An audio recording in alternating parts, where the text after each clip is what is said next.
কখনো সাথী, কখনো সঙ্গী, কখনো অসুর, কখনো আওয়ারা, আবার কখনো কৃষ্ণকান্তের উইল, তো কখনো বাচ্চা শ্বশুর বা পার্টনার।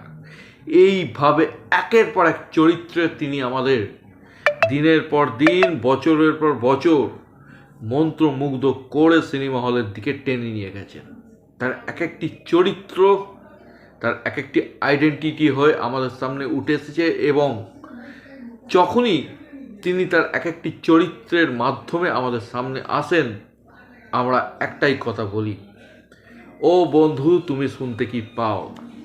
বন্ধুরা, আজকে এমন একজন অ্যাক্টারের কথা বলবো, তিনি শুধু বাংলাতেই নয়, খোদ বলিউডেও কিন্তু নিজের অভিনয়ের ছাপ রেখে গেছেন। তিনি আর কেউ নন, আমাদের সকলের প্রিয় স্টার সুপারস্টার জিৎ মাদনানি ওরফে জিদ্দা।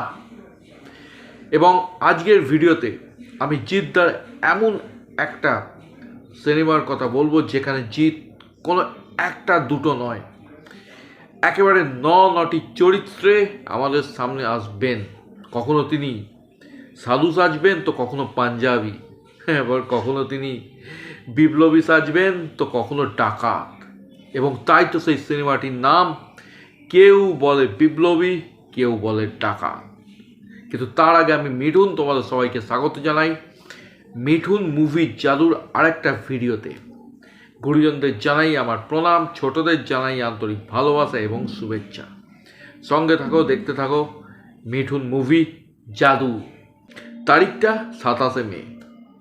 ধুরন্ধরের ঝড় এখনও মানুষের মধ্যে অব্যাহত, এবং 27 মে তার কিছুদিন পরেই মুক্তি পেতে চলেছে ইয়াস অভিনীত টক্সিক মুভিটি।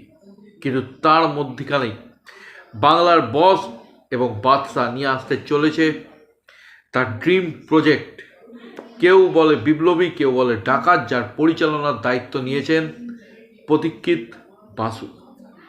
কেমন হতে চলেছে এই মুভি? দেখো বন্ধুরা, এই মুভি নিয়ে মানুষের মধ্যে গুঞ্জন আলোচনা কিন্তু বেশ শুরু হয়ে গেছে। প্রথমবার আমাদের সকলের প্রিয় সুপারস্টার নটি চরিত্রে ধরা দিতে চলেছেন। রিসেন্টলি মুক্তি পেয়েছে একটি টিজার এবং একটি নতুন পোস্টার। টিজার প্রসঙ্গে যদি বলি, এই টিজারটা কিন্তু বেশ ঝকঝকে। টিজারের শুরুতেই অনন্তলাল সিংহ ওরফে জিদ্দার পরিচিতি ঘটানো হচ্ছে, ঠিক যেন আমরা দেখেছিলাম 2012-13 সালে শত্রু মুভি দিবাকর সিংহের একটা দুরন্ত এন্ট্রি সিন। শুধু তাই নয়, এই মুভির পোস্টারে ক্রান্তি মুভির ছাপও কিন্তু দেখা গেছে। মানে পোস্টারের মধ্যে ক্রান্তি আসছে, এই কথাটি বেশ হড়প করেই লেখা আছে।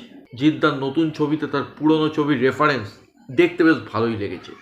ছোট্ট এই টিজারটি যেমন জিদ্দার অ্যাকশন অবতারটিকে আমাদের সামনে তুলে ধরছেন, তেমনি বিভিন্ন লুকেও আত্মপ্রকাশ ঘটাচ্ছেন। সোমনাথ কুণ্ডুর মেকআপের প্রশংসা করতেই হয়।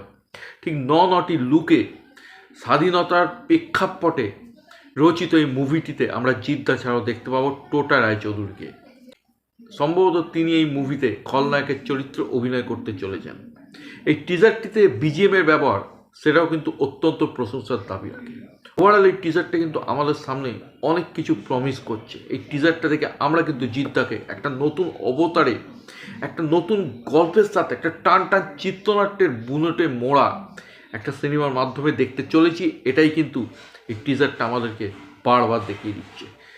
অরিত্রস জ্ঞানের অরিত্র লেখা চিত্রনাট্য এবং প্রতীক্ষিত বাসুর পরিচালনা কতটা দমদার, সেটা কিন্তু বোঝা যাবে 27 মেই। আপাতত আমি আমার ব্যক্তিগত মত দিয়ে বলতে পারি, এই ছোট্ট টিজার কিন্তু আমার মনে অনেকখানি জায়গা করে নিয়েছে। প্রথমবার এই রকমভাবে জিদ্দাকে দেখব আশাই করিনি, এবং তার সাথে অনন্তলাল সিংহর মতো একজন ঐতিহাসিক ব্যক্তিত্বের চরিত্রে তিনি অভিনয় করছেন। অজানা তথ্য জানতে পারবো, কেউ বলে বিপ্লবী, কেউ বলে ডাকাত নামক সিনেমাটির মাধ্যমে, এবং এটা ভেবেই কিন্তু আমার গায়ে রীতিমতো শিহরণ দিচ্ছে। আমি তো ওয়েট করবো 27 মের জন্য, এবং ওয়েট করবো এই মুভির টিমের তরফ থেকে আরও কিছু প্রমোশনাল মেটেরিয়ালের জন্য। আপনারা যারা এই টিজারটি দেখেছেন কেমন লাগলো আমায় কমেন্ট করে জানান, এবং যারা দেখেননি আমি বলবো এক্ষুনি দেখে নিন। এবং তার সাথে সেই ডায়লগটিও কিন্তু ভুলবেন না, যেখানে জিদ্দা বলছেন জঙ্গল অনেক শিয়াল হায়নার উৎপাত বেড়ে গেছে, সেই জন্য সিংহকে আসতেই হবে। সিংহ বক্স অফিসেও কতটা তার গর্জনের ভার বজায় রাখে সেটার জন্য আমাদের ওয়েট করতে হবে আর কিছুদিন। তবে এইটুকু আমি বলতে পারি, এই মুভি যে একটা ধামাকাদার বক্স অফিস আনতে চলেছে সেটা কিন্তু চোখ বন্ধ করে যে কেউ বলতে পারে। এই ছিল কেউ বলে বিপ্লবী, কেউ বলে ডাকাতের টিজার নিয়ে আমার ব্যক্তিগত মতামত। তোমরা যারা টিজারটা দেখেছো তোমাদের কেমন লাগলো আমায় জাস্ট কমেন্ট করে জানাও।